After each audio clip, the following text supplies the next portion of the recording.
రైతు సోదరులందరికీ నమస్కారం అండి. మీరు చూస్తున్నారు ఎన్పి రైతుబడి యూట్యూబ్ ఛానల్. మీరు వీడియోలో చూసినట్టుగా పచ్చదోమ తామర పురుగు లక్షణాలు ఈ విధంగా ఉంటాయండి. తామర పురుగు అనేది చాలా చిన్నగా సన్నగా ఉండి రసం పీల్చి జీవిస్తాయండి. ఇది చాలా చిన్నగా సన్నగా ఉండడం వలన ఈ మొక్కల అడుగు భాగాల్లో కావచ్చు, మొదల్లో కావచ్చు, ఎక్కడన్నా దాక్కొని ఉండే అవకాశం ఉందండి. కాబట్టి పిచికారీ చేసేటప్పుడు జాగ్రత్తగా చెట్టు మొత్తం తడిసేటట్టు, అడుగు భాగాన కూడా తడిసేటట్టు మనం పిచికారీ చేసుకోవాలి.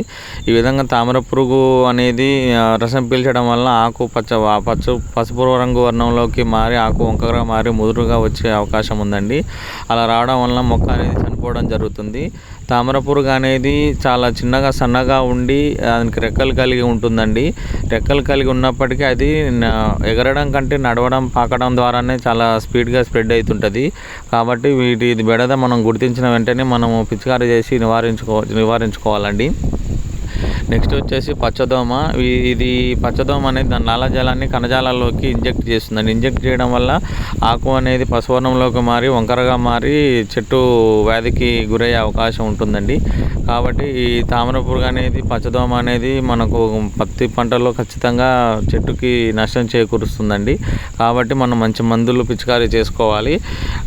దీనికి తామర పురుగు, పచ్చదోమ నివారించాలంటే ఖచ్చితంగా మనం యూపీఎల్ వాడిది లాన్సర్ గోల్డ్ అనేది వాడాలండి. ఎందుకంటే లాన్సర్ గోల్డ్లో మనకు అసిపేట్ 50%, ఇమిడాక్లోప్రిడ్ 1.8% ఎస్పీ రూపంలో ఉంటుందండి, పౌడర్ రూపంలో. ఈ లాన్సర్ గోల్డ్లో ఇమిడాక్లోప్రిడ్ అండ్ ఈ అసిఫేట్ అనేది 2 కలిపి ఉంటుంది. కాబట్టి మనం సమర్థవంతంగా తామర పురుగు, పచ్చదోమ, తెల్లదోమ, వీటి నివారణ, దోమ వీటన్నిటిని నివారించుకోవచ్చండి. ఈ వీడియో మీకు నచ్చినట్టయితే లైక్ చేయండి, షేర్ చేయండి, తోటి రైతులకు షేర్ చేయండి, సబ్స్క్రైబ్ చేయండి. నమస్కారం.